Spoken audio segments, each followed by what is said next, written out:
Bonjour à tous. Le tirage au sort de l'Euro 2020 a enfin eu lieu et il y aura de très belles affiches.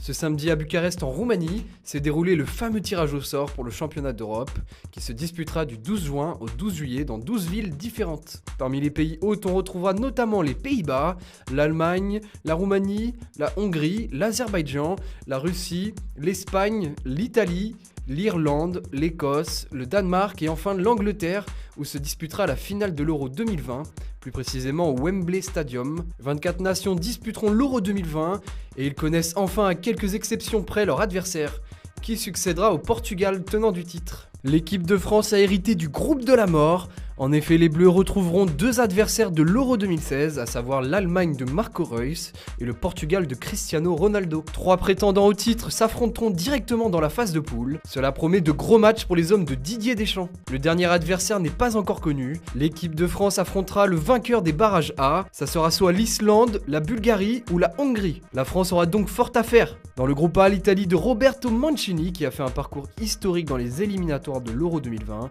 a hérité de la Turquie, qui est notamment la bête noire des Bleus, de la Suisse de Shaqiri et enfin du Pays de Galles de Gareth Bale.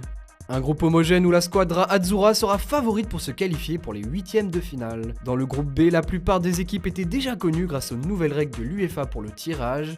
La Belgique sera favorite dans ce groupe et voudra remporter le premier trophée de son histoire avec cette fameuse génération dorée. Eden Hazard et ses coéquipiers affronteront la Russie, le Danemark et la Finlande. L'équipe emmenée par son joueur phare Teemu Pukki participera à sa première campagne européenne. Après sa belle Coupe du Monde 2018, les Russes voudront confirmer leur renouveau. Quant au Danemark d'Emil Forsberg, il visera une qualification en huitième de finale à coup sûr. Concernant le groupe C, on connaissait déjà deux équipes, à savoir l'Ukraine impressionnante durant les qualifications européennes et les Pays-Bas de Memphis Depay. Les Oranges participeront à leur première compétition depuis la Coupe du Monde 2014 au Brésil. Les hommes d'Andrei Shevchenko voudront confirmer leur belle disposition dans cette phase de poule.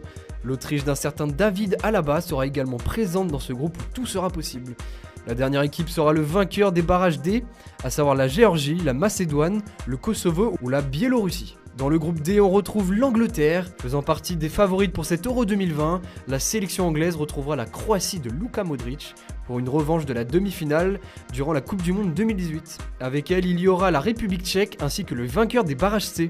Ce sera soit l'Écosse, la Norvège, la Serbie ou Israël. Les Free Lions font office de favoris. Enfin dans le groupe E, l'Espagne qui a récemment nommé son nouveau sélectionneur Luis Enrique affrontera la Suède et la Pologne de Robert Lewandowski. La Roja qui a raté ses deux dernières compétitions voudra prouver qu'elle est de retour. La dernière nation qui complétera ce groupe sera la Bosnie-Herzégovine, la Slovaquie, la République d'Irlande ou l'Irlande du Nord. Voilà, n'hésitez pas à nous dire dans les commentaires quelles équipes vous voyez sortir de ces groupes. Bonne soirée à tous et on se retrouve dès demain pour une nouvelle vidéo sur Foot Mercato.